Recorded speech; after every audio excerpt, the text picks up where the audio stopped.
This week on the Baseline Podcast, Josh and I discuss the Cleveland Browns. We discuss their collapse against the Atlanta Falcons. And we discuss, is it time for Joe Woods to be fired as the defense coordinator of the Cleveland Browns? And then we talk about college football. We talk about the rise of Kansas and the TCU's big win versus Oklahoma. And then we talk about, is Ohio State still dominating at a level they need to? And is CJ Stroud still the front runner for the Heisman? And then we move on to the postseason of MLB, where we talk about who we think will be in the World Series at the end of the year. And we also talk about who is our dark horses to be challenging for a championship this year. All that and so much more coming up on the Baseline Podcast. Hey, everyone. Welcome back to the episode of the Baseline Podcast. I'm Ben. That's Josh. And it's episode 59 of the podcast. It's just an amazing day. It's an amazing day to be here. Fall is here. Josh, I was walking around Budapest today. After work or during work as well, when I was out at recess, and I was like just breathing in the cool air and the smog and everything else that's in the city. But besides that, I was breathing in the cool air and realizing, man, it is football season. It is October, which means baseball playoffs, which means basketball's right around the corner. And man, it's just a great day to really talk about sports. It is, man. It's October, the best sports month of the year, as you said. All the major leagues are going to be going on, but man, I hate to lead with another downer as I did, I think last week, Ben, but the Browns, man. Dude, don't even start with me. I had a chance to gain a game on you. What I tell you at the end of it, I was like, I'm going against my better judgment here, and I'm going to pick the Browns, even though my gut tells me the Falcons are winning this game. And I mean, to the Browns' credit, the Falcons did not score as many points as I thought they would, but this was also another game that I didn't get to watch because busy at work, but I saw Fire Joe Woods trending again on Twitter, Ben, so I imagine the defense has something to do with this. So what are you now? You're 1-3? You 1-3 now? I think I'm 0-4, dude. Oh, yeah, I picked them to beat the Jets. I picked them to beat the Falcons, and I picked them to lose to Carolina. Yes, I'm 2-2. That's right. I'm 2-2. Yeah. I picked whatever the Browns I basically have the same record as the Browns, but okay. With that being said, this is my first comment about it, and the whole Fire Joe Woods things. And again, if you guys want to hear kind of our thoughts, make sure you go over to our Instagram at baseline.podcast. We tend to post things on the story or things like that we comment on, and you could probably tell who's who. I say it's usually two completely different personalities that are posting on there. It seems like so it's not too hard to tell. Yeah, you can kind of figure out who it is. But no, on this topic, right? Like I'm here in Hungary, so I was able to catch parts of the game, but then also follow along, and then I watched the highlights after. And it's very interesting to me because the Joe Woods thing's interesting to me because I'm not here saying we should fire him, and I'm not saying, hey, we should keep him. I'm just saying we got to figure out what's best for this team because we were supposed to come out of these first 4 games with at least 3 wins. At least these were the must-win games. If you can come out 3-1, you're looking good. If you come out 4-0, you're looking great. 2-2. I think there's a lot more people worried than I am. I feel like this team hasn't been completely healthy. I haven't seen a capability of the defensive line yet because it's been just beat up. The secondary has been beat up. But I will say is that when a team has decided to screw the pass and decide to go straight run, I don't care, Josh. I think me and you could be sitting here on a recliner and be going, like, I think we could be coaching that game and going, hey, guys, let's just load the box up or do something. Because all they were doing was running 3rd and 4th string running backs and saying, hey, we'll hand the ball off. Well, hey, we'll throw a screen pass here and there. And I think that to me is what worries me about Joe Woods is that it's like, if you can't make these adjustments in game, what's going to happen when we play the Ravens, when we play the Patriots, when we play the Chargers next week? Like, what's going to happen to this team? And it really worries me because I don't believe that last drive, I feel like could have been handled better. There's a lot of things I could say about that last drive. The Browns had a chance to tie, but it shouldn't have been to that point. Brissett's doing the best he can. He's never going to be a guy that's going to throw 7 touchdown passes in a game, 380 yards. That's not Brissett. But what you can do is rely on the running game. And also when it's okay, Josh, when it's like 1st, 2nd, 3rd goal at the 1 freaking yard line, why are we doing jump over the line? Why are we doing these weird rollout play action passes? Like, hand the ball off to your best running back or just do a QB sneak. Like I don't get coaches with fancy things, but Josh, seems like the commentators all the time talk about how great Jacoby Brissett is on those exactly. QB sneaks, right? Like he's 29. He had 3 of them. He had 3 first down QB sneaks. And so, Josh, I'll say this. I think the defense is what let this team down this week.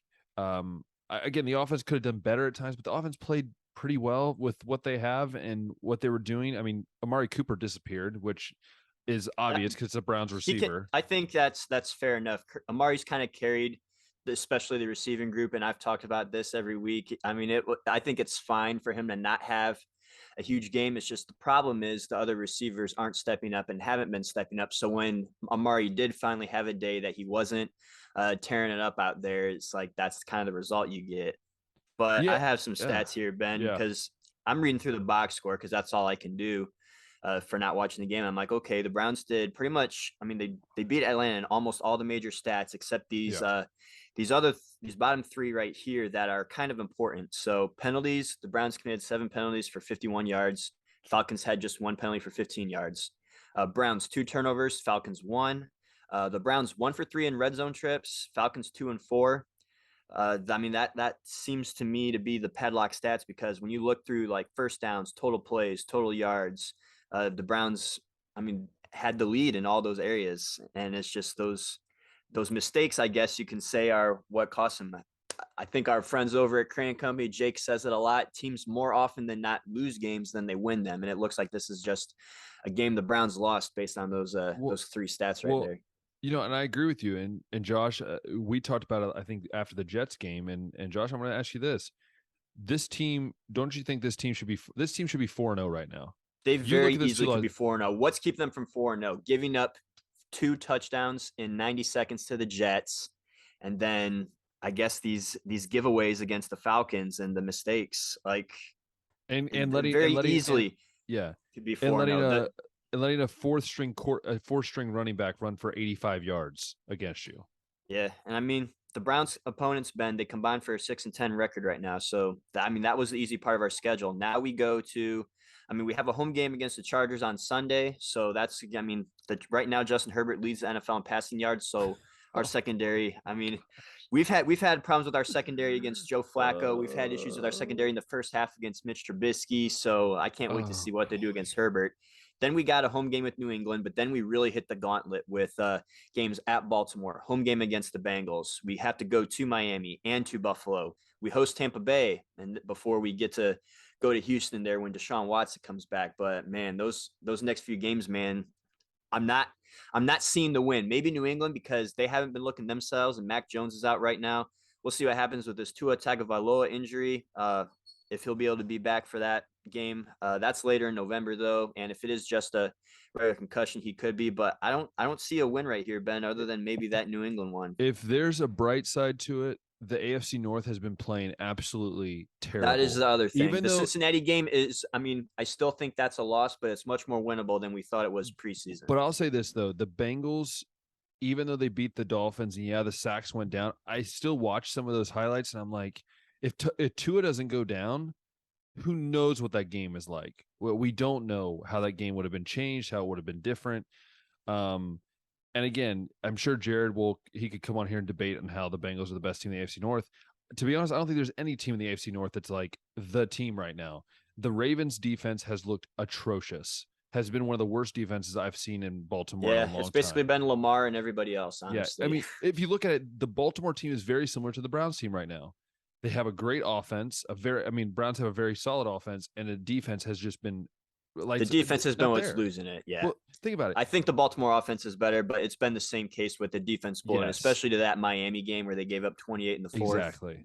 Well, it's even this, Josh. It's like you're paying Ward for the Browns. You're paying him he's the second highest paid cornerback, and he has not looked at himself. He had an interception on Sunday, but still hasn't looked himself.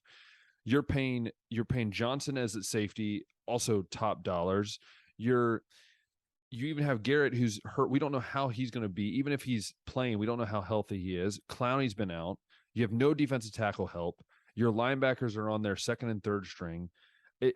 To me, this looks like you're basically telling Brissett and Chubb, hey, you guys have to go score 35, 40 points every game for us to be in it. This is not college football, like where you can just score and then somewhat stop a team every so often.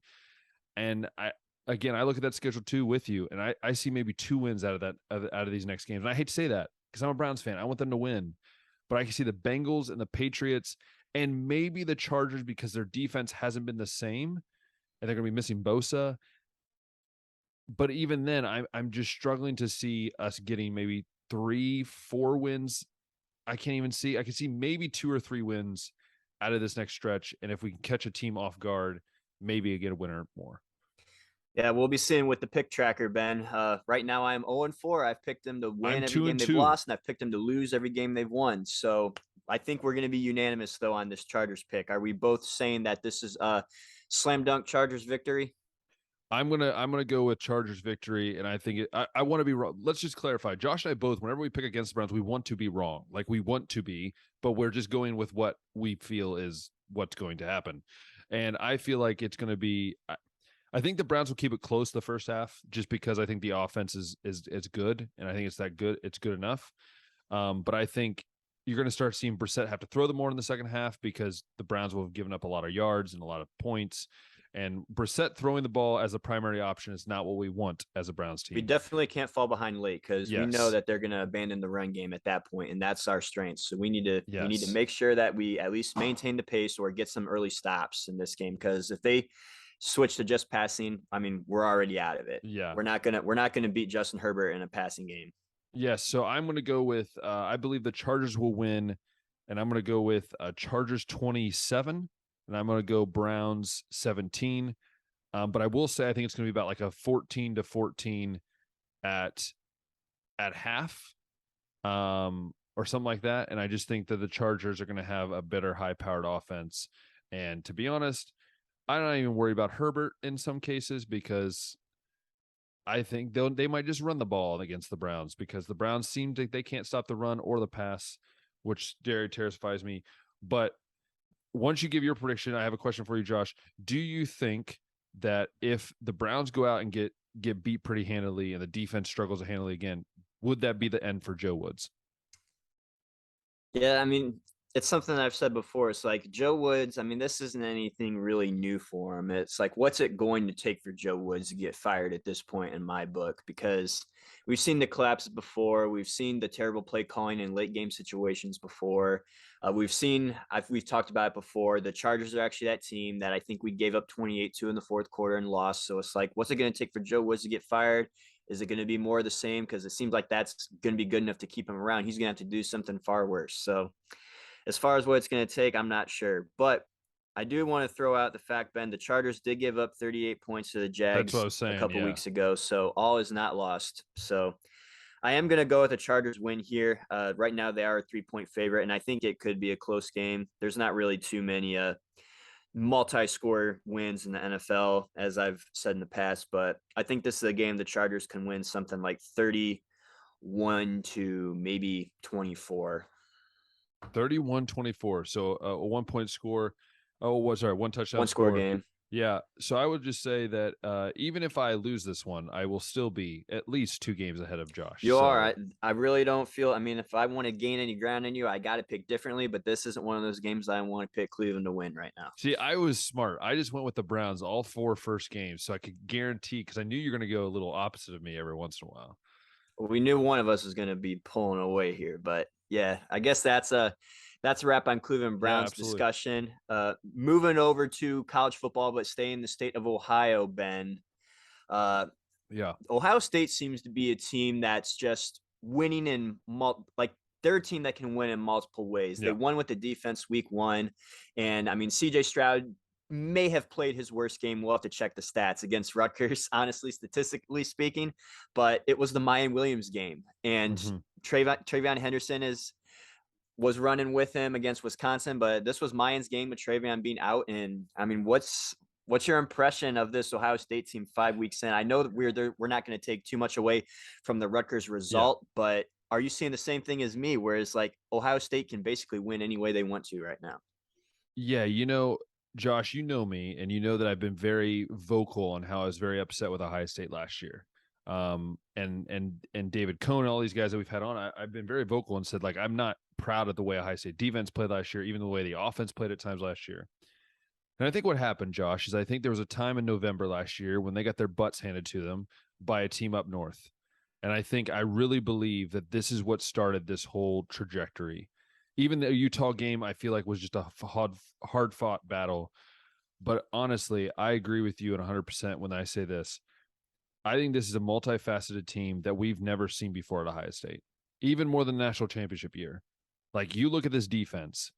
If you look at these linebackers, you have a former running back there. You have a linebacker last year who had Steel Chambers and yeah. Tommy Eichenberg, man, they're look crushing it. The thing is, Tommy Eichenberg last year, he had 2 games where he had 0 tackles. Like, he was a guy that everyone was like, this is the guy that we can't count on. These 2 dudes have been the bulk of your defense. By the way, they've played every game this year without at least one of their top corners, with their safeties all messed up, their backup corners all messed up because they've all been injured. They haven't had a secondary healthy. And yet, by the way, they're still a top 20 defense right now. And so for me, not just as a Buckeyes fan, but as someone who loves watching college football, you love seeing these teams that go from no defense to actually really solid defense. And I have to give credit to Jim Knowles. I mean, he's the MVP of the season right now. I mean, the way he's come in and just transformed this defense, and we don't even know if this is the full package. This could just be part of it, right? And so I do say that this offense, what's scary about this offense, and I love talking about this offense, Josh, because this might be one of the scariest offenses we've seen ever. LSU's higher than Ohio State right now, but I think Ohio State has a chance to reach that. Is that this team, by the way, just put out their second string running back. Some would say it's the first string, but I'm just going to say on the depth chart, and he ran for 189 yards and 5 touchdowns. I don't care if it's Rutgers. This Rutgers team was giving up in the top 5 in rushing defense. I mean, they were actually a decent defense. And also, it's a Big Ten. It's Division I. I don't care who you are. You run for 189 yards and 5 touchdowns. That's impressive. And so it's just because it's Ohio State. If it was Alabama, they'd be like praising Gibbs because he ran for 200 yards, but yet they don't praise Ohio State. But that's besides the point. But what I will say is that I think TreVeyon Henderson being injured, I don't want people to worry about that. From what I could tell and from what I read in different people's sources, it was more of a precautionary thing because he tweaked something before the game and they want to keep him healthy. And supposedly he might be coming back this week against who are we playing this week? Michigan State. Michigan State. Do I think they need him for Michigan State? No, but I will say this. Mayan Williams just looked at TreVeyon Henderson and said, you think you're the number one guy. If you watch Mayan Williams run the ball, it is one of the most amazing things you'll ever see. A guy his size making some ridiculous moves and then just bulldozing people at the same time. It's awesome. And on top of that, I want to talk about Stroud in a second separately. But Josh, I will answer this with that's really my answer, is just the fact that I think this offense is so high powered. By the way, they scored 20 points or 21 points or whatever it was against Notre Dame. And by the way, they're still the highest scoring offense in the nation right now. So, yeah, Josh, that's my thoughts. I'm going to talk about Stroud in a second, but I want to get your thoughts on what you think of Mayan Williams, and is he number 1 on the depth chart? Well, after that game, Ben, Mayan Williams is 4th in the country in rushing touchdowns with 8, and he's 9th in the country in yards per carry with 7.8. So I think it is a legit argument. And I was kind of flirting with the idea of what's this backfield going to look like next year? Is Mayan taking off to the league? Is he going to stay? And then that's going to force TreVeyon to enter the portal, or is Mayan going to portal somewhere else? Or does Mayan and TreVeyon both kind of form a duo and Evan Pryor's the one that's transferring?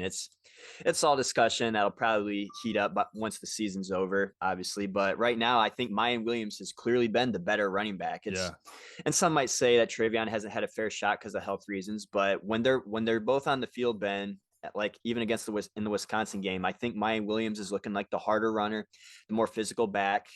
He has much more, I think it's yards after contact or broken tackles or one of those stats. Yeah. Like TreVeyon's basically going down as soon as he gets hit. And I mean, that's kind of been TreVeyon's MO, is he's better in space. He's more elusive. But when it comes between the tackles, like Mayan's so much better. Yeah. And that's probably the guy that I would want to stick with as my top guy moving forward. Yeah, and it's hard for me because we were all so high on TreVeyon Henderson, and I think everybody he's an amazing. He's an amazing. I thought he could have been the best back in college football last year as a freshman.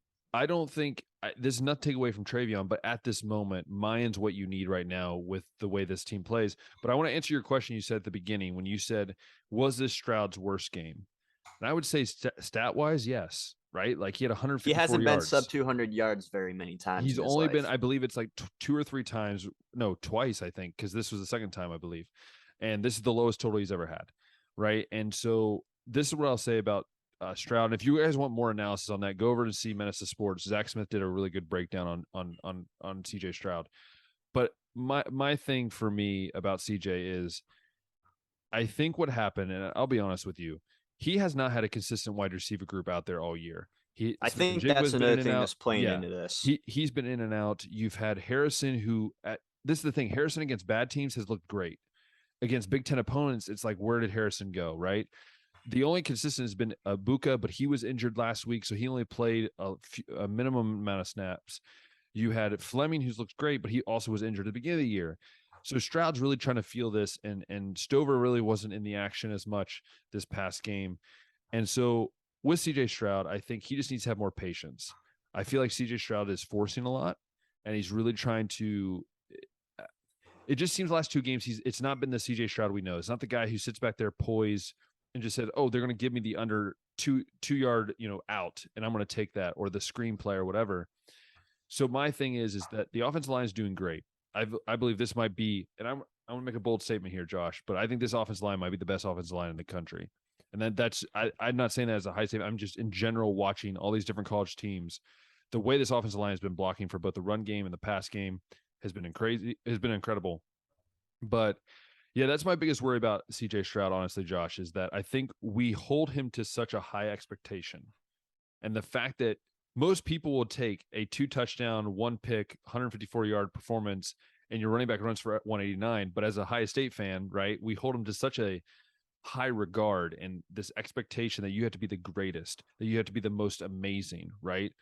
And for me, I have to realize that it's not that I have to bring down my expectation.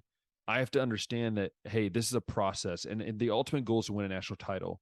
And if winning a national title means, he doesn't win the Heisman, or he only throws for 3,000 yards, but we have two backs that run for over 1,000, then that's what it takes. And I think CJ is going to get to that point when he's like, I don't need to force these throws. Okay, they're not giving me anything.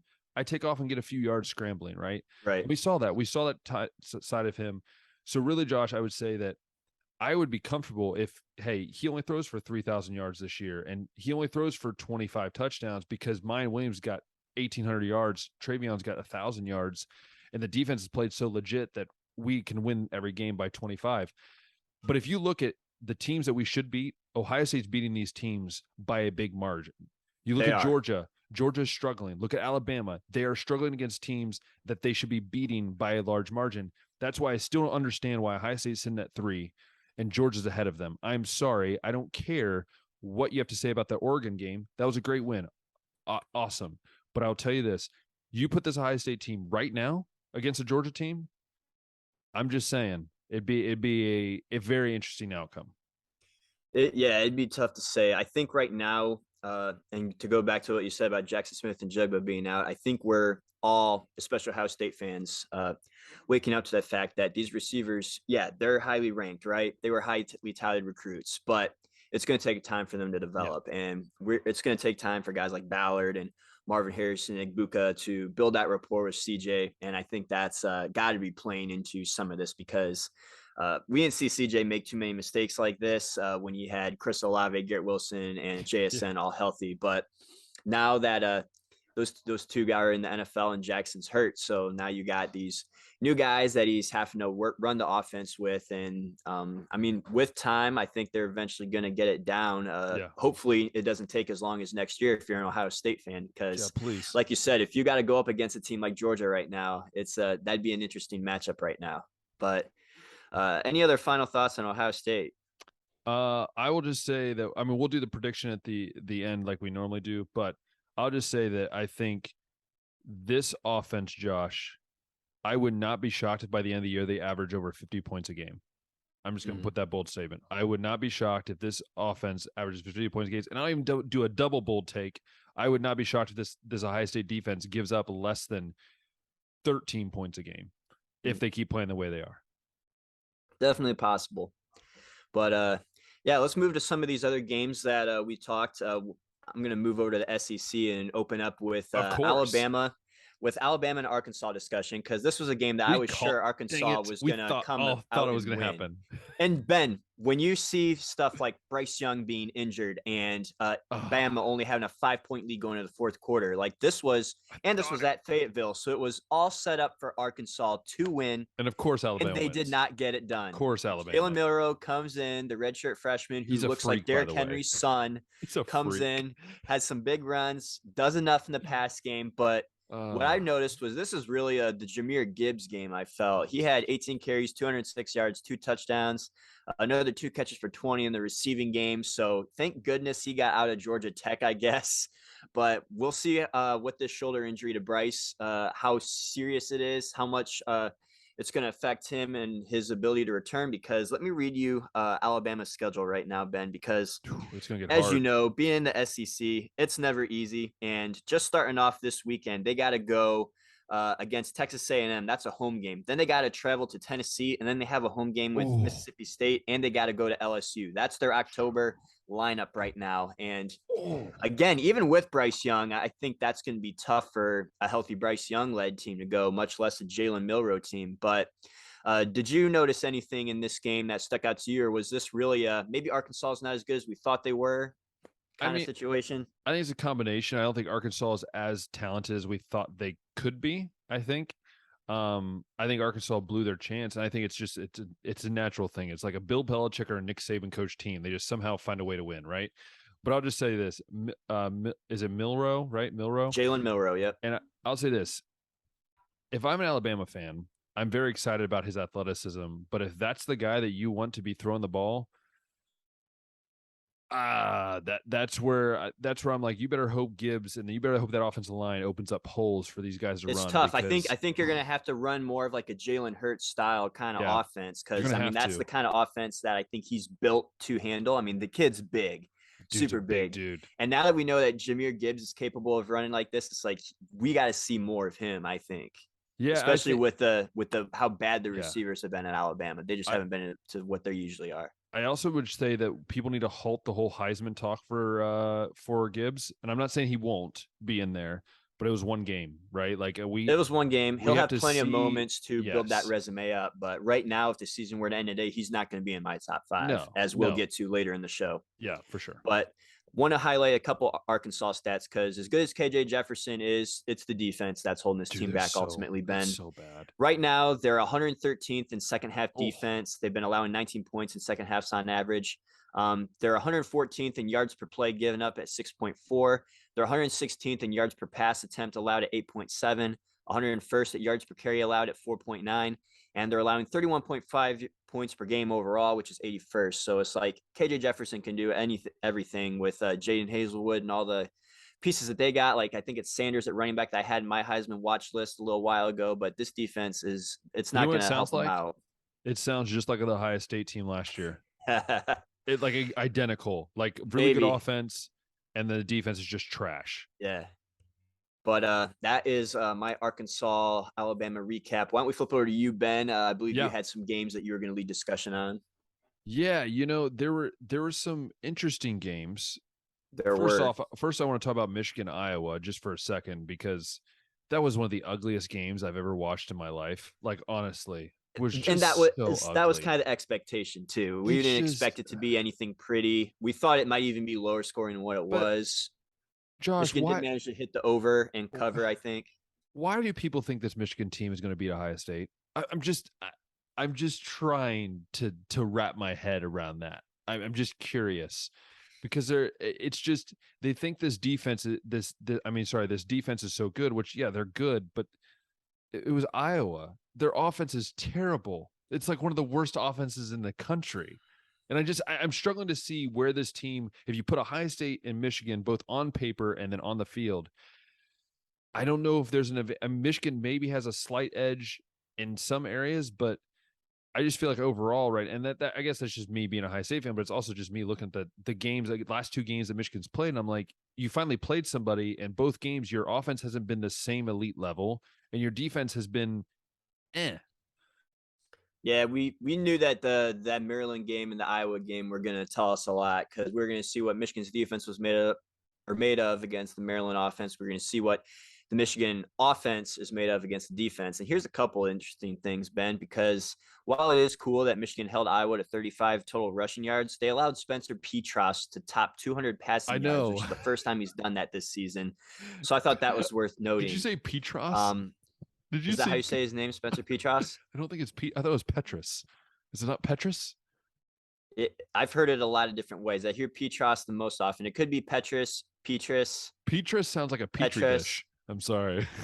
Maybe, but either way, Spencer, the quarterback of Iowa. Neither team had any turnovers. Each team only had 5 flags, so I guess it was a clean game from that regard. Blake Corum went over 130 yards in this game and a touchdown, so helping his Heisman cause out, I guess. The yards also, I don't think Iowa's defense not is as high great in this one. It's not the Maybe same not Iowa as great. defense. Yeah, it's not the same elite level that we thought last year that was getting all the turnovers and stuff. But one other thing I'm noticing from Michigan, Ben, is J.J. McCarthy. He is the starting quarterback, and we thought that this would give Michigan a higher ceiling offensively because of the ability that he has with his legs that Cade McNamara just doesn't have.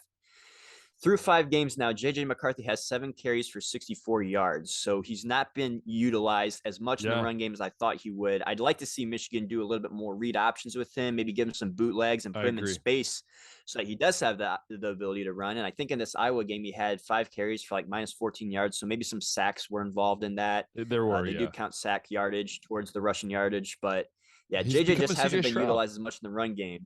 It's like, are they using him as Cade McNamara? Like, did they change the playbook at all to make it more accommodating toward JJ? It's Jim Harbaugh. But it's Jim Harbaugh, really?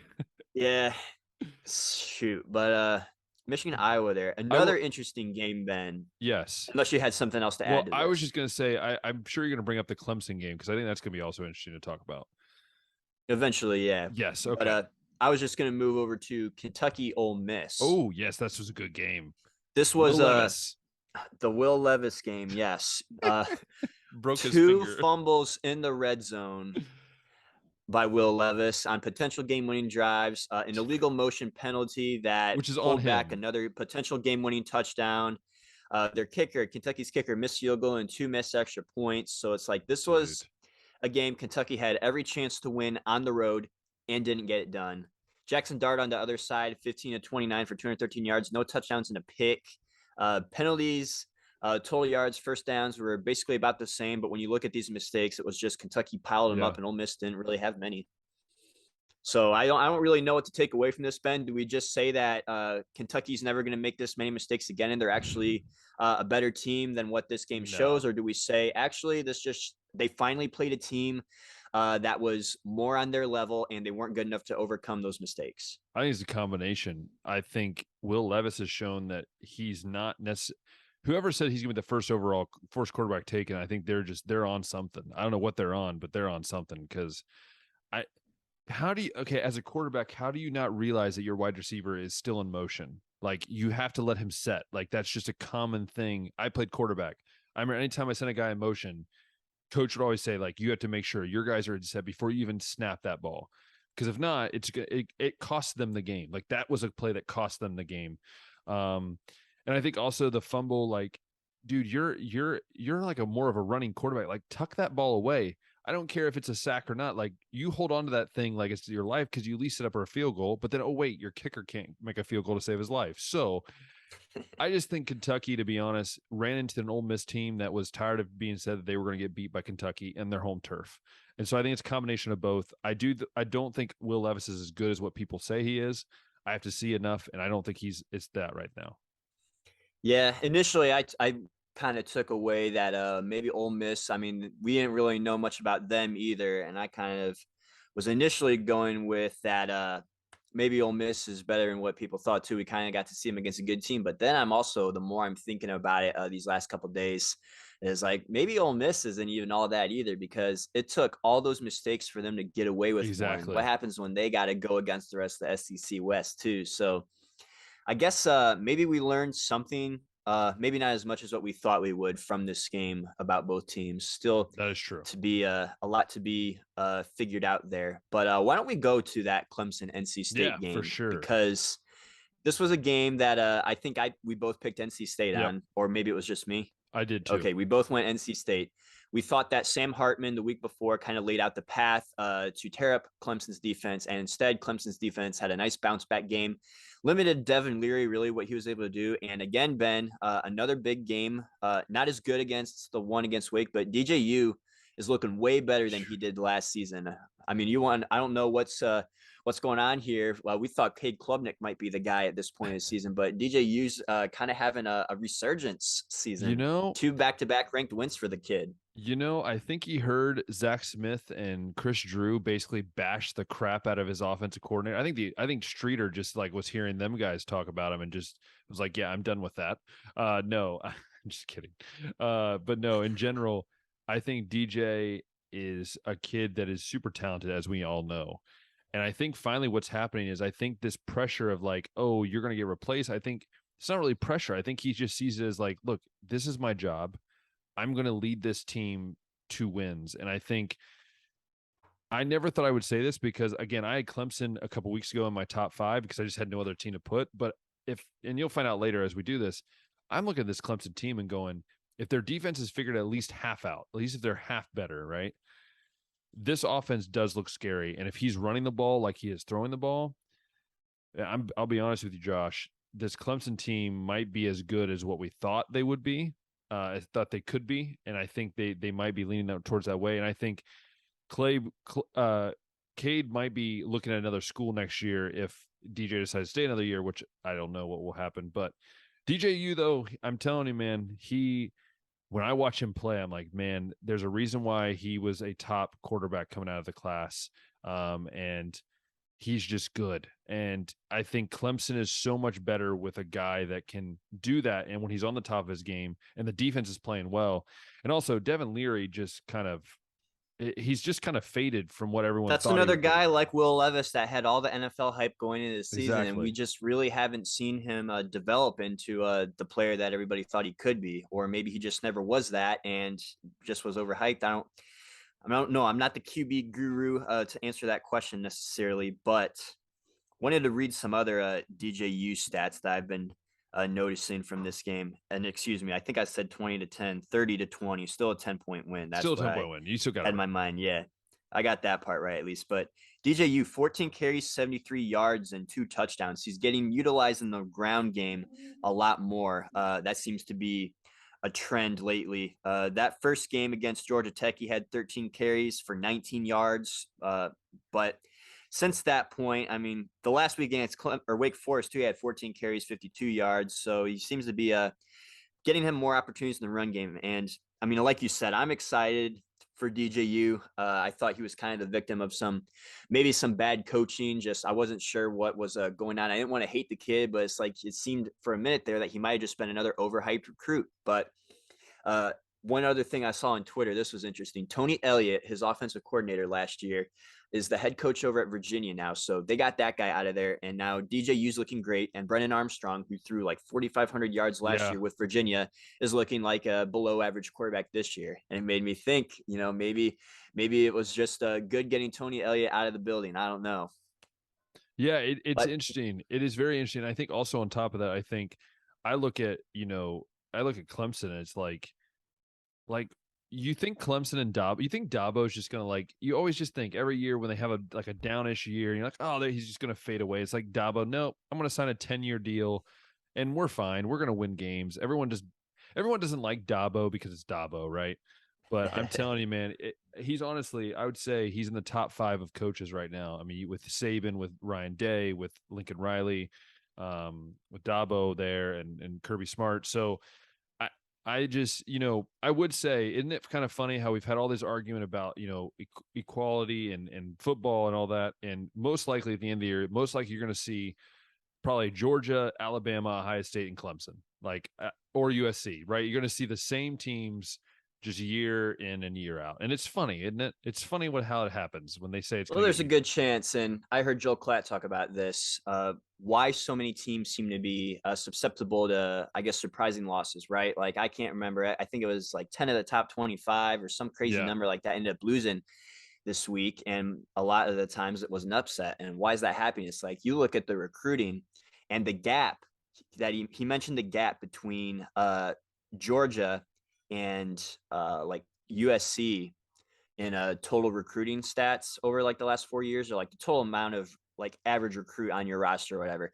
The gap between Georgia, which was I think third, and USC, which was 11, was the same gap as USC at 11 was to number 69 FIU, I think was the team or something like that. But it's just like that's how wide the gap is from that top tier to that middle tier. And it's something that we've been saying for a while when we talk playoff discussion too. Like, why do we like the 4-team playoff? Because we kind of know who the 3 best teams are, and then it's just kind of a crapshoot for that 4th. But right now, between 4 and 20, even it's like, what really separates these teams? We really don't know. But Clemson seems to be one of those teams that by the end of the year, once the dust all settles, maybe it could be 12-0, 11-1. They're not going to get tested too much outside of they got Syracuse coming up. They got Florida State coming up. Miami doesn't look to be as scary as they initially did. So, I mean, Clemson very well could be one of those teams. Yeah, it's going to be a great time. And I man, Josh, I just love college football. Like, this is why I love it, because it's just like we can debate about this all day, and it's fun because it goes always on Saturday is when you see the action happen. Oh, you know, yeah. right now, I think, you know, Georgia's a few plays away from losing a game, and they're going to be not even in the discussion anymore. So I really believe right now in that college football, there are 2 teams right now ahead above everyone else. I think Alabama and Ohio State are way above everyone else. And I don't think there's anybody even, I think Georgia's right close there, but they're not really playing the same way. I think Ohio State and Alabama are way above everyone else right now. Yeah. Well, I know we got a lot more to talk about, so I wanted let's do it. Unless you want to talk about another game that was interesting to you, we can move on to the games coming up this week that are kind of interesting. Let's move on to the games this week, because it's time for our rapid fire. No, I'm just kidding. It's not really rapid fire, but it is kind of rapid fire. So our rapid we don't go into as deep as we could, but we also speed through it a little bit. So we're going to give, so if you haven't been here, if this is your first time and you're listening and you're like, why are they doing all this really fast? Hey, we try to rapid fire as many top games we can. We give our score prediction and then kind of our quick thoughts, and then we move on to the next game. So Josh, let's do this. So initially, I think before the season started, everybody was excited about the Red River Shootout for this weekend between Texas, Oklahoma, Dylan Gabriel versus Quinn Ewers. And now neither team is ranked, and Kansas TCU is the only ranked Big 12 game. It's so funny. Never would have guessed that. Both teams are 5-0, but right now, TCU is a 7-point favorite for this noon game at Kansas. Ben, you've been advocating for Kansas to be ranked as a little bit more heavily than I have, but they're finally in the poll.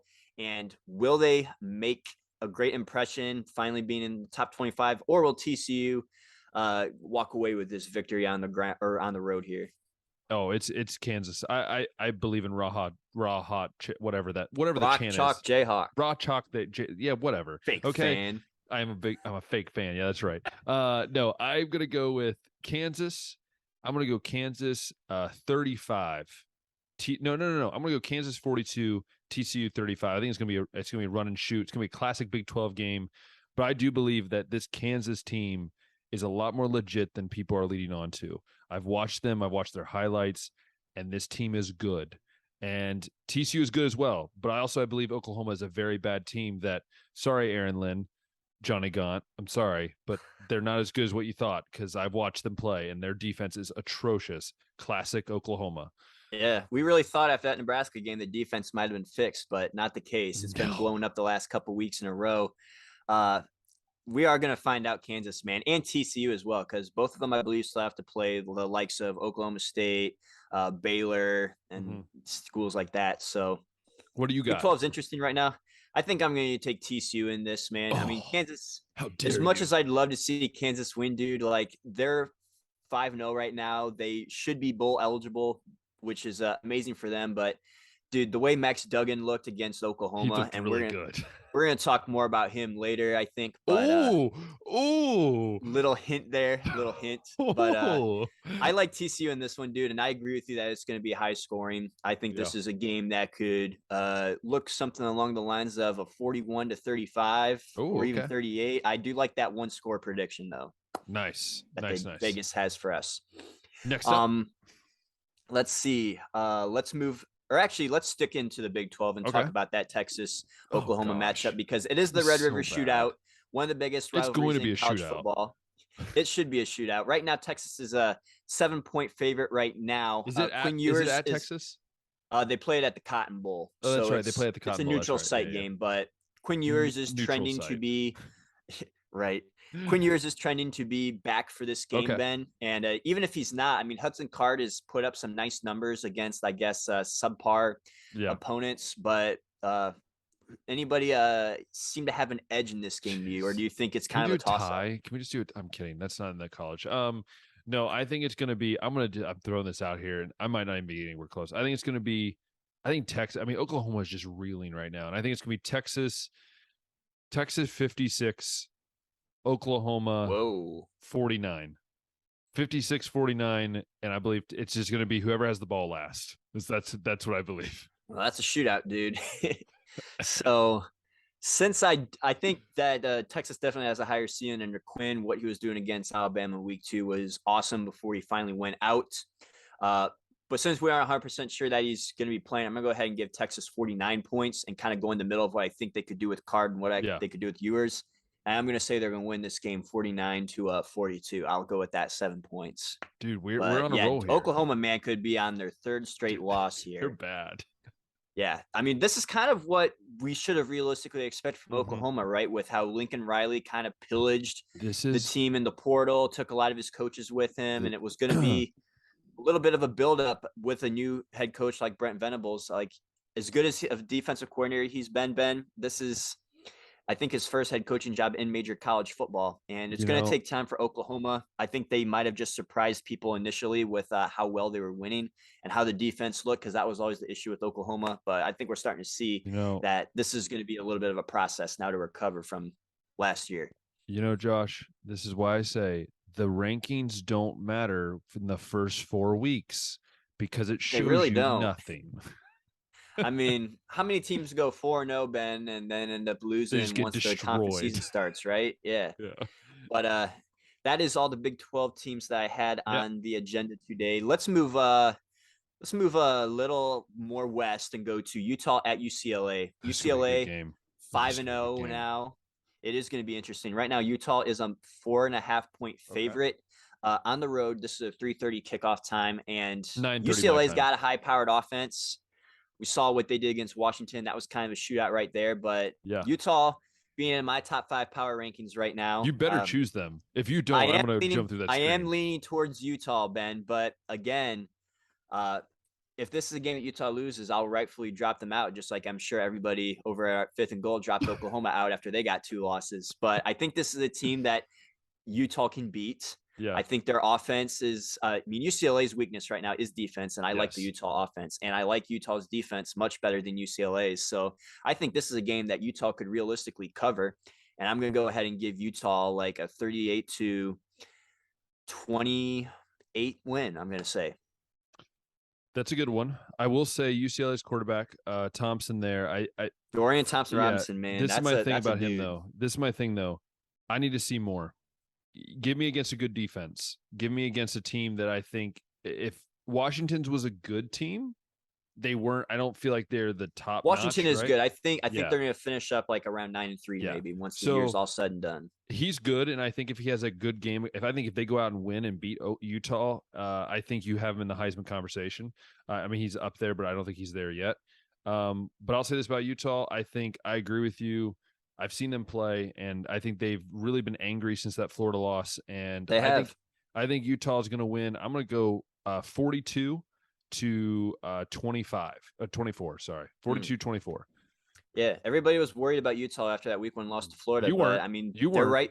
They're right back up to 11, I think, in the AP this week, and I think they're going to continue to trend up. They're going to be just fine. But let's move over. There's a lot of big matchups going on in the SEC, Ben. Starting off with Tennessee at LSU. Tennessee is a 3-point favorite right now at Death Valley for this noon kickoff game. That's a hard place to play. That's a hard place to play. It is, and I mean, outside of that first game against Florida State, LSU has looked like they've Look good. cleaned Yeah. some things up a little bit on their end, but Tennessee is one of the highest scoring offenses in the country right now. Hendon Hooker has both been in our Heisman finalist list. This could potentially be another Heisman moment for him, just like the win over Florida was. Is this a potential upset, you think? Do you think Tennessee's defensive woes could maybe catch up with them in this game? You know, the thing is that Tennessee's in my top 5, and I feel like just like with you with Utah, I got to stick with Tennessee, and I'm going to say they're going to squeak out a victory. I mean like literally squeak out a victory. I'm going to say it's 24. I'm going to go 28-27. They're going to win on a last second touchdown or something like that, where they have to come back and win. But I believe in Hendon Hooker. I think right now he's the second or third best quarterback in the country. I think Tennessee's going to go in there. They're going to pull out a win, and I think this could put Hendon Hooker right up there with C.J. Stroud, with Williams, and with Young. So I think this is the chance here. I am checking right now because I think Jaden Daniels had to leave the game last week against Auburn with an injury. So that is something that's going to need to be kept an eye on for LSU at least. But I think this is a game that Tennessee can win for sure. In fact, I'm going to go ahead and say they're going to cover at LSU just because right now the LSU offense, I mean, they could score a little bit more points on Tennessee. We saw Florida do the same thing, almost beat them. The defense, I think, could eventually catch up to Tennessee, but as of right now, I don't think LSU's offense is one that's going to take advantage of that. And I think this is a game that Tennessee could put up 40 in. I'll go ahead and give them a 42-21 victory. Easily cover this. I mean, as tough as it is to play at Death Valley, it is a noon kickoff, not a night game. I think that the time of day affects it a little bit. Plus, since I don't know who's playing quarterback at LSU right now, I'm going to go ahead and say it, Tennessee runs away. Hey, I don't disagree with you. Don't disagree. Yeah. Sticking in the SEC, we got Arkansas at Mississippi State. And the reason why I bring this game up is because if Arkansas loses this, Ben, that's 3 straight losses for the Hogs. But if Mississippi State does win this game, I mean, I've kind of counted Mississippi State out. I've just always assumed it's a typical count out the Leach. It's a typical Mike Leach team, right? Like they do a lot of air raid. The defense isn't that great, but boy, after they defeated Texas A&M last week, I realized how wrong I was because Mississippi State's defense actually ranks top 30 in a lot of categories, so it doesn't suck. They're running the ball a lot more than most Mike Leach teams have in the past too. And Will Rogers, maybe he's the guy, not Devin Leary or Will Levis, that could be challenging for that next top NFL QB spot behind Bryce Young and C.J. Stroud. But I mean, Mississippi State right now is a 8-point favorite right now, noon kickoff, and I kind of like them to win this game, Ben. I think that Arkansas might be on the verge of a downward spiral here. I don't know if this is the game that they can get back on their feet for. You know, I feel like we're agreeing with each other here, but actually I'm gonna go with Arkansas, and I think this is the perfect game for them. People are gonna already count them out. People are gonna say, hey, you can't keep up with Mississippi State. But hey, I think Jefferson, I think the boys are going to surround everyone. They're going to encourage the defense. I think they're going to hype up the defense. And I think I'm going to pull away with Arkansas. I'm going to say Arkansas 20. No, I'm going to say 31 to 28. So Arkansas wins by 3. I think they barely squeak out a win, but I think Arkansas, they need this one. I think Pittman knows they need this. Like they know what they need. And I think they're going to come out with a win 31 to 28. Yeah, that's a tough one for me, but I think Mississippi State put up over 40 on Texas A&M's defense, and that's a defense that I madly respect. So it kind of scares me how much Mississippi State could put up in this game. And I'm going to go ahead and say that they're going to cross the 40-point game mark in this one as well. I'm going to say Mississippi State 42 in this one. And I'm going to give Arkansas's offense a little credit here. I think it's a defense that's going to hurt them again, though. And I'm going to say it's like a 42 to 28 finish. Oh, something like that. Mississippi State covers. Sticking in the SEC, and speaking of Texas A&M, the Aggies are heading to Alabama, Ben. And right now, even with Bryce Young's health status unknown, Alabama is a 24-point favorite for this 8 o'clock kickoff in Tuscaloosa. All right. Well, let me put it this way. Jimbo's still coaching, right? He is. Okay. Still the head coach, still ranked 105th, I think, in scoring offense. So I'm going to say Alabama 45, Texas A&M 17. even with Jalen Milroe. Yes. As much as I was saying I was concerned about him, right? I don't believe in this Texas A&M team. Like, even defensive wise, I think Alabama having a backup QB. This is the thing. I don't believe Texas A&M is going to be able to hold the ball long enough on offense to give this defense time to rest. Because I think what Milroe and Gibbs are going to do, they're going to do read option the whole game. I think that's what's going to happen. They're going to do read option. They're going to hold the ball. They're going to do what they have to. And I don't think Texas A&M's offense can get enough points on the board / hold the ball long enough to keep Alabama's offense off the field. Yeah, it's kind of tough for me to say. I definitely don't think. I mean, we don't even know who the quarterback is at Texas A&M because Max Johnson got benched, and I thought that was the kid that was going to turn the offense around. But it turns out that no matter how talented your quarterback is, they can't escape Jimbo Fisher's archaic style of offense. What did he say in that press conference? Like, the plays are there, they just aren't executing. It's like maybe your offense is just garbage. But speaking of this, real quick tangent, Ben. I was thinking with some of my buddies, I don't know if they're listening to podcasts right now, Alex and Tristan, but we were trying to think of the worst possible coaching staff that you could put together. And we came up with Jimbo Fisher as the head coach, with Josh Gaddis as the receivers coach, Tony Elliott as the running backs coach, Tim Beck as the quarterbacks coach, and Brian Ferentz as the tight ends coach, Ed Warner, offensive line coach. And you could take your pick, honestly, who calls plays. I don't know who. I mean, Brian Ferentz would probably be the favorite for who calls plays the worst out of that. But it's like these are all guys that get a lot of credit, it seems like, for basically no reason. Dude, oh, that's bad. Yeah, I'm glad that made you laugh. I'm going to go ahead and say that Bama wins this game. I don't think they're going to score as many points as you think, just because, again, backup quarterback, and I think the Texas A&M defense is a solid one. But I'm going to go ahead and give Bama. I'll give them 28 in this one. I think A&M might be lucky to get 10. I'm going to go ahead and go 28-7 Bama. Oh, that's more humiliating not than what covering, I said. Not covering that 24-point spread, but yeah, I got you. Still a very one-sided game. Let's see here. Did I have any more SEC matchups before we leave the conference? No. So last one I have here, Florida State at NC State. Both programs are coming off a loss, Ben. Both programs are coming off their first loss of the season. Florida State losing to Wake Forest last week. NC State losing to Clemson the week before. Yeah. NC State's the home game. This is a night kickoff, and NC State is a 3.5-point favorite. What are we thinking? Because this is honestly the game that I'm most unsure of. If I was a betting man, this is the game I would not bet on. Out of all these 7, I'm leaning towards Florida State, and this is the reason. Because Devin Leary has not showed up at all this year. And what worries me is that where is that offense going to generate from? And I think I just think Florida State is just on this another level right now. They're just riding this coattail, right? They're kind of playing very well. Do I think they're going to be beating Clemson? No, but I do think that they're going to be a very top team in the ACC. But if Devin Leary can turn it around during this game, I think NC State wins. But I'm going to actually, my gut tells me to go with Florida State. I'm going to go Florida State 35. I'm going to go NC State. Oh, no, actually, you know what? I'm going to go Florida State 38, NC State 31. See, it's a tough one for me because NC State's defense is one of the better ones, I think, in college football right now. And when you look at Florida State's offense, I mean, neither of us think very highly of the Wake Forest defense. And Florida State only put up 21 on them. And that was with a healthy Jordan Travis. So it's like, okay, if they can only get 21 on Wake Forest, what could they do against NC State's defense, which I think at least is actually very good. And there is also kind of like a pretender element to Florida State too, I think, because of all the mistakes LSU made against them week 1. Louisville almost got him if it wasn't for some mistakes that Louisville made late in the game. But again, a win is a win. If you're Florida State, this is a resurging year for them. They've been bad for a while. But if I was I think the home field advantage for NC State might be enough here. And that 3.5-point spread, I mean, I'm going with a 3-point win here for NC State. I'm going to go ahead and give NC State a 27-24 win. Oh, that's nice. Nice. We go on opposites today. We are. Do we have any in the Big Ten?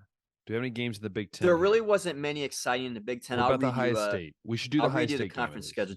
Is there really anything to talk about with Ohio State this week? We have to give a score prediction, okay? We have to give a score prediction. Like I'll read you all the Big Ten matchups going on. They're all bad, okay? This week they are pretty bad. None of them seem very noteworthy. But Iowa at Illinois, Michigan, or Ohio State. They look so far. Ohio State at Michigan State, Wisconsin at Northwestern, which reminds me, Paul Chryst fired. Yes. $16 million buyout, which tops Scott Frost's $15 million buyout. I will say I know why they did that, and I have a really funny, and this is my little like conspiracy theory. They always wanted Jim Leonard to take over, and this is the perfect opportunity to like get him in before the end of the season when you were going to fire him, and then we're going to fire Chris, and then Jim Leonard's out there looking for a job, and because he's been going to different interviews the last 2 years. It's the perfect opportunity for Jim Leonard to impress over these next few games, and see what happens. It is true. So if you do think there is a chance that Jim Leonard can be the head coach, and you do know that Paul Chryst ain't the guy next year, I mean, this is kind of like the audition for Jim, right? To see how he does. Exactly. But Paul Chryst, man, I mean, he started off great when he got hired in 2015. He went 10-3, 11-3, 13-1. Yeah. And then since then, he's gone 8-5, 10-4, 4-3, 9-4, and now 2-3. So, I mean, he set himself a pretty high pace even for Wisconsin. But I think if you're with the Wisconsin athletic department and you're looking at the rest of the Big Ten West, you're thinking, man, You if should we run should, this. there's no reason that we shouldn't run this division, that we shouldn't go 10-2 every year and be playing, Ohio State or somebody like that in the Big Ten championship game every single year. And at least since 2019, I don't think they've made the game. So, No. yeah, Northwestern's made it more than them. yeah, that's crazy. So And they're playing Northwestern this week at Northwestern. So, yeah, other games going on: Purdue at Maryland, Michigan at Indiana, and Nebraska at Rutgers. yeah. Oh, Nebraska Rutgers is gonna be a great game. No, no, I would just say about the Ohio State game. I think this one's gonna be entertaining because CJ Stroud's playing and you're gonna have all these guys playing. But I just want to give a quick score prediction. We won't talk about a lot about it, but I'm gonna predict Ohio State drops a. I'm gonna say the offense is gonna. I think here's my two bold predictions for the game. Ohio State wins 63-10, and I believe CJ Stroud throws for 400 yards. I think he's going to have, because the Michigan State pass defense is atrocious. If you look at their stats, it's so bad. He's going to throw 400 yards, and Mayan Williams is going to run for 100. Those are my bold predictions. Remember, I think it was week 3 that you flirted with putting Michigan State in your top 5 Just power shut rankings. Up. I just have to bring that up because we all have that one team that we've been dead wrong about. Oh, yours was Michigan State. I think mine's was Notre Dame, maybe even Florida, you could say. But yeah, Michigan State, man. Yeah, man. If you're a Michigan State fan right now, dude, are you sweating that mad. you gave Mel Tucker a $100 million extension? Why? It's crazy, man. Why? Like he's still in year 3, but yeah, but it's still. It doesn't look like they're heading in the right direction. They when haven't developed your quarterback's name is Peyton Thorne. They haven't developed any kind of pattern of recruiting. They are still relying too much on the transfer portal. And Mel Tucker, a defensive background, has one of the worst pass defenses. So it's kind of odd to me that's been going on. But yeah, that's kind of the games coming up. Why don't we go ahead and move to our power ranking update and Heisman list? Dude, let's do it. So I got guest picks this week from Blaine Crane, one of our past guests from the Daily Wire show. We'll go ahead and read off his list first of top 5 teams. So he's got Georgia, Alabama, Ohio State, Clemson, and Tennessee for his top 5 right now. Based on your reaction, Ben, I think you have a problem with some of those. Why does he have Georgia at 1? Blaine, I just want to know. Georgia's at 1, yeah. If you can like message us or like message me, DM me, or I don't care, do a video response. I don't mind. We can share it on our Instagram page. Please tell me why you have Georgia at 1. I know I did last week, but that was before this week. So I'm just curious. That's probably the one that upsets me the most. That's all I'll say.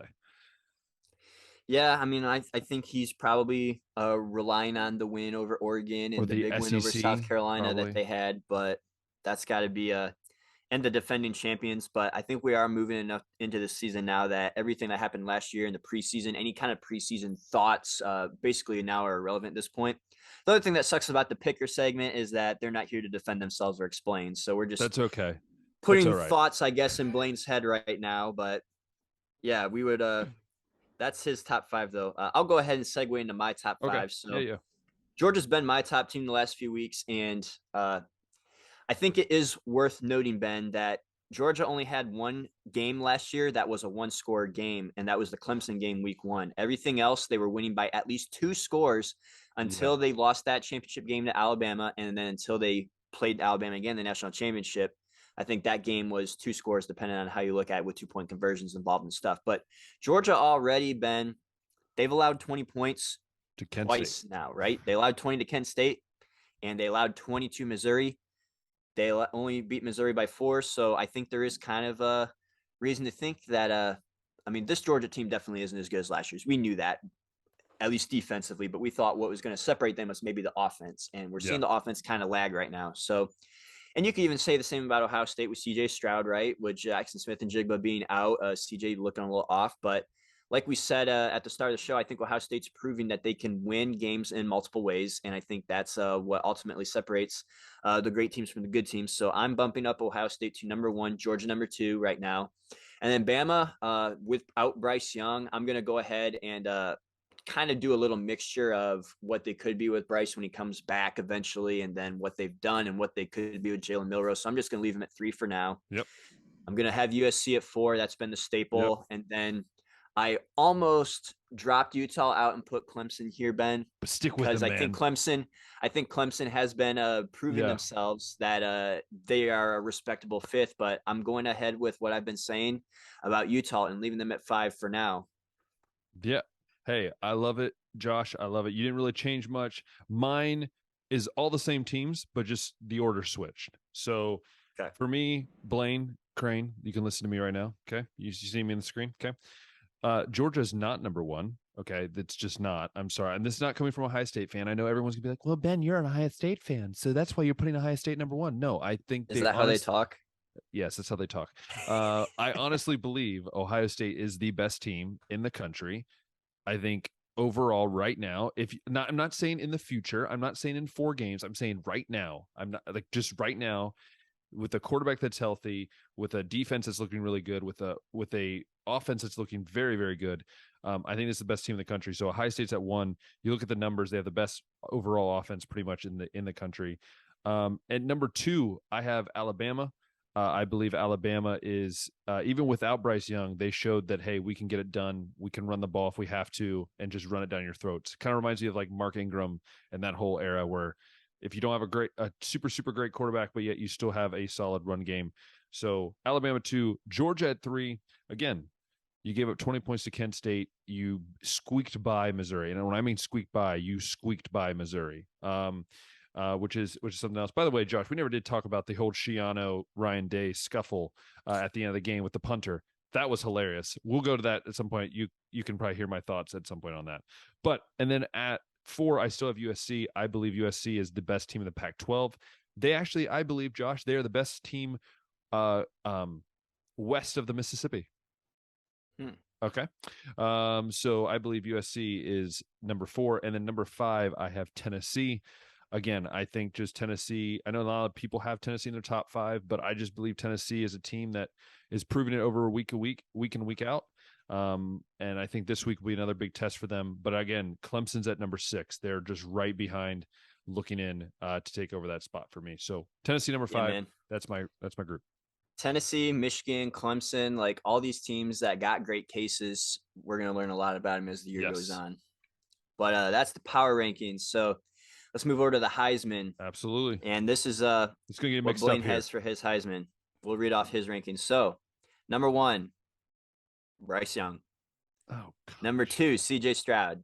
Number 3, Hendon Hooker. Number 4, Caleb Williams. Number 5, Adrian Martinez. I like the Adrian. I said that last week. I did say he was on my watch list last week. Mm-hmm. Okay. Yeah, I mean, okay, I can deal with that. We both love Hendon Hooker. We both love CJ. We probably would switch the spot that CJ's in right now, but the whole Bryce Young thing. Blaine, again, you're not here to come on the show again, and you can talk about your thoughts. But no, I guess with Bryce Young, it's like he's injured. He hasn't really been the Bryce Young of last year. So I really struggle keeping it at 1. And again, it's not about, again, these are not like what, I mean, obviously this is where he thinks, but I again, you'll hear mine in a second, but yeah, I don't know. I just, that's the only thing I have issues with his. Yeah. Bryce is interesting because if he ends up missing multiple games. He hasn't looked like himself. He's really running on, I think, mostly the fact that he's the defending Heisman winner. Yeah. I think if you take that away and you just look at this season in a vacuum, it's really nothing nothing to really be wild about, you know what I mean? But mine, man, it's tough, dude. Like I got CJ number 1, but I think the gap is closer than it's ever been. And that's just because the last 2 games he hasn't looked like himself, right? Against Wisconsin, he was a little off on some of his throws, wasn't as accurate as he usually is. And then against Rutgers, I mean, the numbers, you're only going like 150 yards, but some of this issues might be the result of some receivers.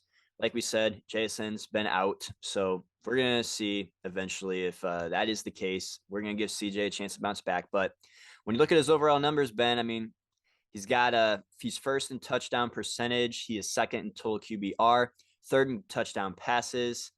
His yards per attempt is also third. So there's still a lot overall to love about CJ Stroud. My number 2, I'm sticking with Hendon Hooker here, even on his bye week.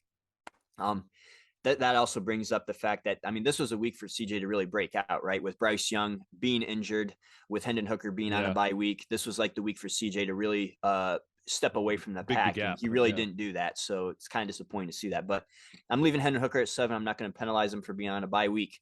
Still 10.6 yards per attempt, which ranks second. He's got 71.7% completion rate, which is 10th. And he's got Tennessee scoring some of the most points in the country. So I'm leaving him at 2. Now, this is where it gets interesting, Ben, is 3, 4, 5. Last week I had Michael Penix, I think, at 3. He finally made some mistakes against UCLA, threw a couple interceptions, and as a result, his team lost. So now that Washington's undefeated, I'm not really feeling him anymore.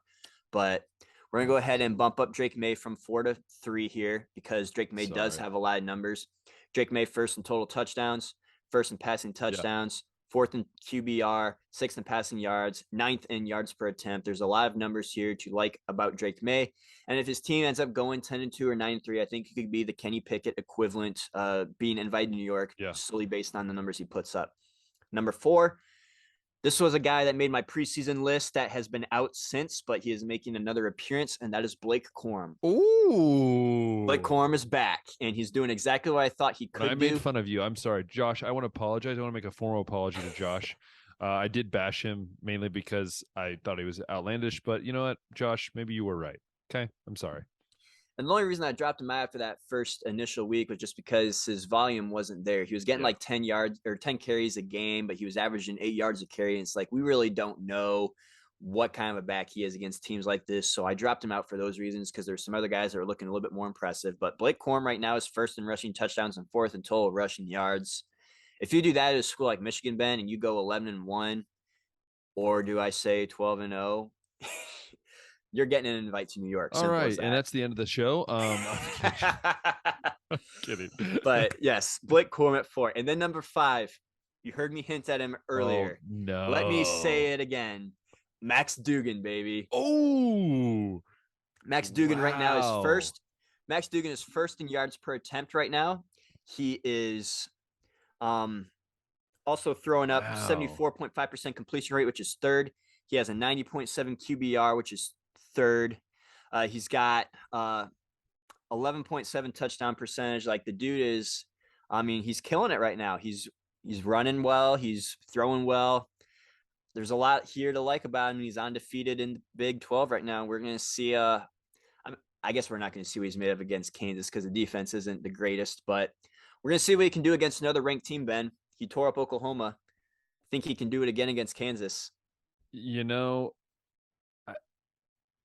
you always come up with just it's always one every week, Josh, that you just throw out there and you just decide to go in all in. And hey, you know what? I love it. I love it. But my list has not changed too much. I will say I don't have too many surprises outside of Brock Bowers. I'm sorry, Brock, you've left my list. You made me really hurt last week. So, no, CJ Stroud, I believe, is number 1. I will say this: after the 2 struggle weeks, this week you'll see if CJ Stroud is truly the CJ Stroud we know. If he struggles this week against Michigan State, you hear it here first from an Ohio State fan. Okay, I want everyone to understand that. If you will see him drop in my rankings. If CJ Stroud struggles, you will see him drop in my rankings. I believe this is the game he has to be at his best, and he should dominate this game. So there's that one. 2 for me, still Hendon Hooker. I believe he is the second best quarterback in the country without a doubt. Just overall great quarterback, great numbers. You look at his numbers, they're really amazing. 3 for me is Caleb Williams. I mean, you look at his numbers. He only threw his first pick this week. He has 12 touchdown passes, 1 pick. His QBR is 85.8. I mean, overall, Caleb Williams is just looking very, very good. Shocking me, but he's looking very, very good. Number 4 for me is not Bryce Young. Last week I had Bryce Young. Bryce Young is not in my top 5 anymore. Yes, Josh, I've went there. I didn't think I would, but partly because of the injury. But 4 for me is actually Drake May. I believe Drake May is a guy that I agree with you. His numbers are just going to be those guys that he's probably going to throw for 50 touchdowns probably. It's just too good to ignore, right? Yeah, And he's not doing it at exactly. a G5 or an FCS school. He's doing it, I mean, in a P5 conference, respectfully. So yeah, like and it's one of those things where it's like it's weird to like not have a guy that has that good of stats not in your best player in football award. You know, and North Carolina would be undefeated right now if they had a defense, man. If they had a defense, well, it's like Mac Brown's teams. They gave up over 40 to Notre Dame, dude. That says it all. Yeah, and so yeah, it's interesting to see, and I was interested to go, where am I going to go with number 5 here? I'm not going to do Blake Bowers. I would do Blake Corum, but my gut won't allow me. So I would say for me, it's going to be, I'm going to kind of agree with Blaine. I'm actually going to agree with you. And I teased Adrian Martinez a few times last week, and I didn't really put him in. I said he's right there next door, but I'm actually kidding, Blaine. I'm just kidding. It's not going to be Blake Martinez, because not Blake Martinez. You're saying all kinds of made up names, man. I know. Sorry. What did I say? No, Adrian Martinez. Sorry, why did I say Blake Martinez? That's a NFL player. That's besides the point. Adrian Martinez, he is on the outside of my end. I'm just joking, Blaine. I'm kidding. He's on number 6 for me, but number 5 for me is actually DJU. DJU has hit my top 5. Okay. And partly because, I mean, you look at the last few games, Josh, he's looked like a Heisman candidate. If you watch the games, he's looked good. He's made some big throws. So I'm sorry, Blaine. I just had to mess with you.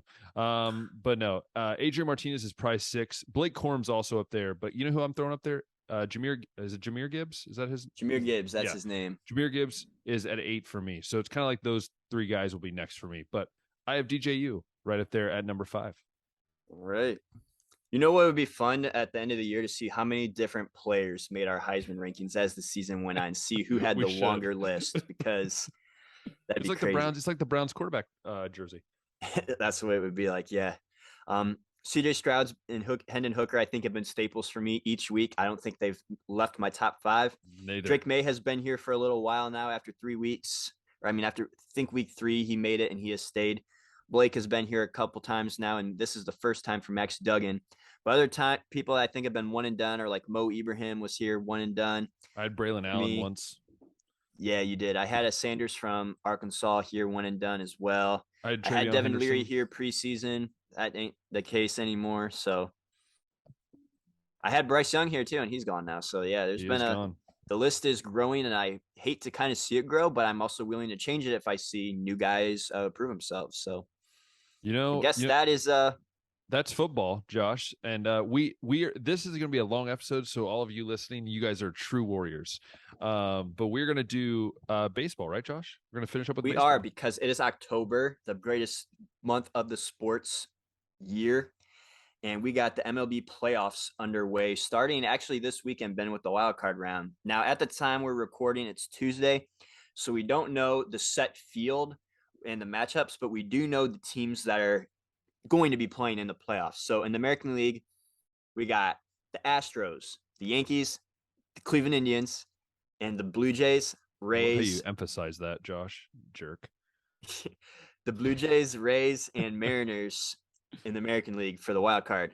And then out in the National League, we got the Dodgers, the Cardinals, the Braves, the Mets, Phillies, and the Padres. You know who you didn't hear in there is the Reds, because they suck. Sorry, I had to get one more in those. 61 and 99 with a negative 154 run differential. Man, just bad, man. If it makes you feel better, Ben, the negative 154 run differential was not the worst in the National League. It was the Pirates, probably, right? No. The Pirates have a negative 227. The Rockies have a negative 173, and The Nationals have the worst. They're at 235, negative 235.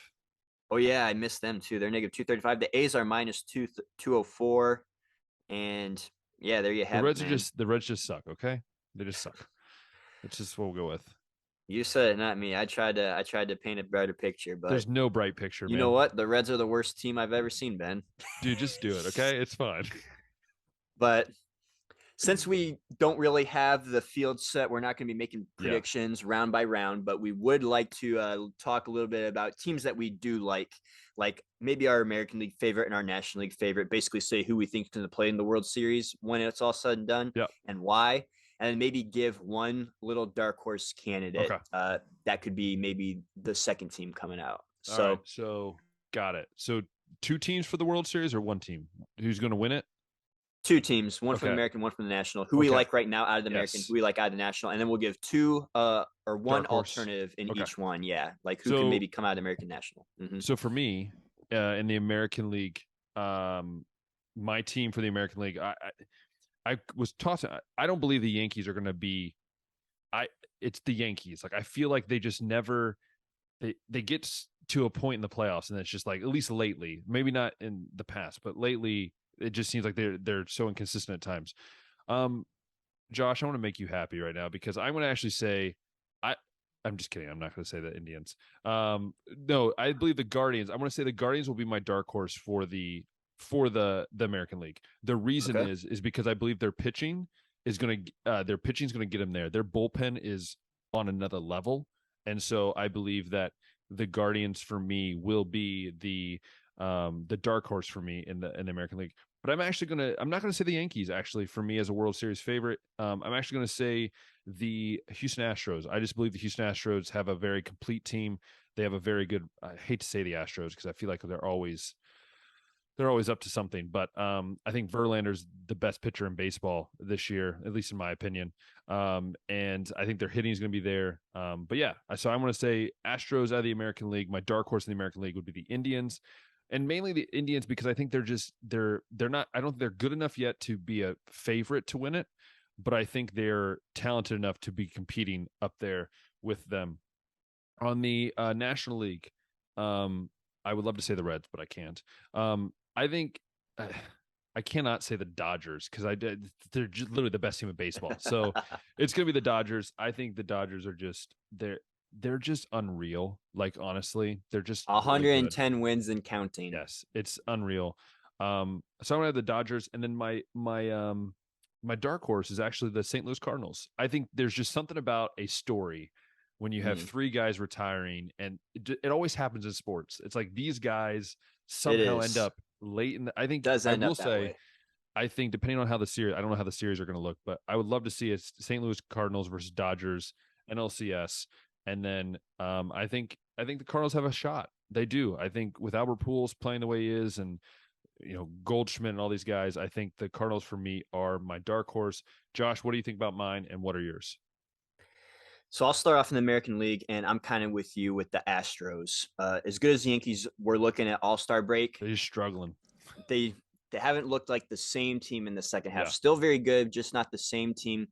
And like you said, the struggles in the postseason aren't really helping change my mind, I guess. You could say that's an Aaron Boone issue. You could say that's I guess a player issue. Maybe they just don't play well when it gets cold. I don't know what it is, but also props to the Orioles for finishing above last place. Yeah, and they traded away all their best players at the deadline at the same time. But I love the Astros out of the American League, and I'll tell you why. It's a lot of the same stuff you said. Pitching seems to be the most important thing when it comes to postseason, and the Astros got it. The starting rotation, first in quality starts. So I think that's like a quality start is 6 innings and 300 runs or less, something like that. They're first in that. They also got the bullpen. The bullpen is leading the MLB right now in K9 rate and ERA. They're also second in WHIP, hits allowed, first in ERA, first in home runs allowed, so like the least, I guess, and saves. So it's like you want to look at a staff that's built to win the World Series. The Astros might have it, dude. Not just the starting rotation, but the bullpen stacked too. And for dark horse, since this is like dark horse, I'm not going to say the Yankees because I think that'd be a popular pick. I'm going to go with Cleveland, like you did as well. Bias Ohio. fan here, but let me tell you what Cleveland can do. And the reason I don't think that they're a serious contender this year is just because the youth, They're right? young. I think they started 14 or 15 rookies this year, and they added more as the year went on. They got Bo Naylor up catching now. I don't know if he's actually going to be on the playoff roster, but he's one of the top prospects. And if he's a catcher that can hit above 200, that's really awesome for Cleveland because we just love catchers that hit sub 200. But hey, they block every pitch behind the plate and gun guys out trying to steal. So I guess that's what they look for in a catcher and could care less about how he bats. But that's another discussion. A little salty there. Yeah. I hate Cleveland catchers, dude, how they just view that position, man. But let me tell you, Cleveland, man, if there was ever a team that you could point to in MLB and say that team plays small ball, they're classic, it's Cleveland. And I'll tell you why. They're first in contact percentage. So this team ain't swinging and missing. Fewest in strikeouts. So they're putting the ball in play.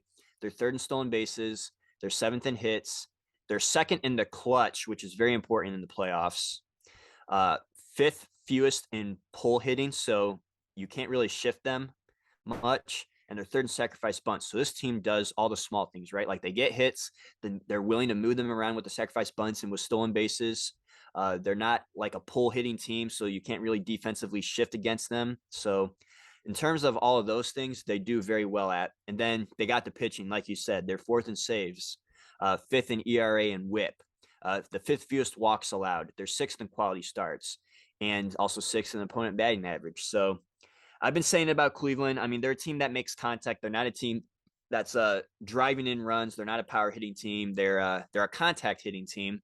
And if they can maybe do more of these small ball produce a little bit more of these small ball runs, I think that could be enough to get them not only out of the wild card round, but hey, maybe even they can go and beat a team. I think they would, if they get out, then they'd be playing Houston. It depends on all the seeding that goes into it. But a Houston-Cleveland series would be interesting just from the pitching perspective. But that's kind of my predictions coming out of the American League.